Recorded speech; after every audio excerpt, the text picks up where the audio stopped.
Well, this was to be expected. Ugly game, 26 turnovers, man. It's ugly game, but got the win like we needed to keep ourselves in the conversation. Got to win your home games, and now we got to go on the road and take care of business. But I was proud of the guys for just trying. You could tell it was a struggle from being off for 2 weeks and only having like 4 days to prepare. But it's what everyone has had to do. So we have to get with the program. We'll take questions. We'll start with Jason. Hey, Penny, was there one thing more than another tonight that made you realize, that was like, it was obvious that you guys hadn't played it so long? Oh, yeah. I could just tell in the warm-ups. I could just tell guys were just nonchalant and thinking that it was just going to happen, but I knew better. And I knew we were going to have to play a lot of people because our strength is in numbers, but I just knew from this morning and in the warm-ups tonight, just watching them, that they weren't the same upbeat team. And then I also wanted to ask you about the dust-up in the second half. What did you see from that whole thing? And then, what's the latest update on that? Well, Cross, he had punched DeAndre with a cheap shot, like an uppercut right in the bottom of his chin. And Lester came off the bench and got inside, get into the – he didn't swing. He just got into the altercation. And number 23 or 12 on their team got into the altercation as well. He came off the bench and tried to incite what was going on. So Lester got kicked out. Number 5 got a flagrant 2, and nobody else did anything from our team, and no one else did anything from their team because we basically got in the middle. But it was a timeout, but Lester came on the floor, and number 12 came on the floor. But, yeah, number 5 just threw a cheap shot. It was right in front of me right after the timeout happened. He was talking to Dre, and then he just tried to throw a quick punch. Were you given any indication whether there will be whether Lester will be available for the next game? I think he'll be available because he didn't throw a punch, and it was during the timeout. So they just gave him an ejection because it was like he didn't try to calm it down. It looked like he was trying to keep it going. So, I mean, it was during the timeout. Terry? Hey, what's up, Coach? What's going on, Terry? Hey, taking out the turnovers, what was, in your opinion, the good, the bad, and the ugly about this game, not counting the turnovers? Well, the good was we just smashed them on the glass. We didn't give them second opportunities as much, and we kind of pounded them on the glass. The ugly was 16 assists. We're trying to get 15 assists. We're trying to get to 20, 22 assists. And, the other good was we had multiple guys. Our guards rebounded tonight. That's something that we're going to have to take onto the road. We didn't shoot free throws well. We didn't shoot threes well. And we didn't really take care of the ball, but our guards rebounded really well. And we tried, for the most part, to make the right play. And I think we held them to 25% from the field. So that's all good. Clayton? Penny, obviously you were expecting there probably to be some amount of, rust to knock off after this pause. But I mean, in terms of expectations, as opposed to what you saw out there today, were you on par, behind? Where are you with what you expected with what you saw? I think it was about what I thought I was going to see. There were some disappointing things in certain areas where it was just like the turnovers that we had that were just, they weren't forced turnovers. They were like self-inflicting turnovers, just being nonchalant with the basketball. And that's something that I didn't want.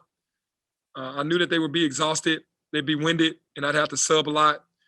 But it was just the turnovers, man. You can't give up those live ball turnovers to keep them in the game. And going on the road, we really have to shore that up. And then just to follow up, I mean, you talked about the importance of the quad one games you have moving forward. Just to have an opportunity here to at least have a few games ahead of time. How is that, do you think, going to help you moving forward with the situation that you find yourselves in with trying to get into the tournament? Yeah, obviously we're not taking anybody lightly because we know we got a couple of quad ones. Hopefully we have a couple of quad ones at the end of this thing. We know we have Houston last game here. So we have to take care of business at Cincinnati and at South Florida. And we control our own destiny. We're not having to have somebody else lose or things of that nature. We could, especially if we get the opportunity to play Wichita and Houston. Danielle? Penny, you hinted earlier this week that defense would be something you really need to rely on in this game. And, you mentioned it earlier, 25% shooting from the field, 11% from deep. How did you guys manage to do that being so short on energy tonight? Yeah, it was like, the personnel, we understood what they wanted to do. And we knew that they wanted to shoot threes. They made us shoot a lot of threes because they play zone the entire game. But basically, we knew what their personnel was about, and we kind of forced them with contested shots and got them into our type of game, keeping them out of the paint, making them shoot contested shots, and then rebounding the basketball. But we were able to do that because of our numbers. We played a lot of guys tonight. Jason? Last couple of years, Penny, it's games like Sunday coming up against Cincinnati can sometimes hit you guys. Maybe looking ahead to other games, things like that. Do you feel confident that the team and the players are past that, like sort of overlooking anybody? I don't think we're overlooking anyone. I think we're taking one game at a time. And I'm glad Cincinnati is the next game because that's a team that, that we respect because they're going to play hard. They're going to play very hard, and they play really well at home. So it's not like we're going on the road to the last place team in our conference. We're going on the road to some teams that are still fighting to try to finish well for their seeding in the conference tournament. So it's not like anyone is giving up. And we can't overlook any games. And in the past, those teams have just been strong, and it's been tough to beat them in their place. But we know what we have to do, and we're not going to overlook Cincinnati before we get to South Florida and whoever else is left after that, Houston and whomever. What makes Cincinnati so tough at their place? They just play hard, man. They're a physical team, and they leave it all out on the line. And when you have guys like that, teams like that, you're not used to playing a team like that every night, like a Cincinnati or Houston or Wichita, where they play every possession extremely hard. And it pushes you to the max every single time. And some players are ready for that and some players aren't. Last question, Mike. Hey, Penny, the news today that South Florida game got moved, nothing yet from the AAC as to what that means. But if you're given only one game to make up, would you rather have Wichita State or a second crack at Houston if they only give you one before the conference tournament? I'd rather have Wichita State and Houston. I'd rather do both because those two teams are ahead of us. I would like to have Wichita State and Houston. Playing Houston twice would not make me any difference. That's not the point. Wichita State is sitting at the top right now, so it'd be good for us to get that second game against them. But if you only got one, you're saying – if I only got one, it would be Houston. Yeah.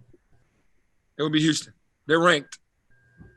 Even though Wichita State's atop the conference right now, Houston is the one that'll get the most bang for your buck. Yeah, for sure. All right. Thank you very much, Coach. Thank you.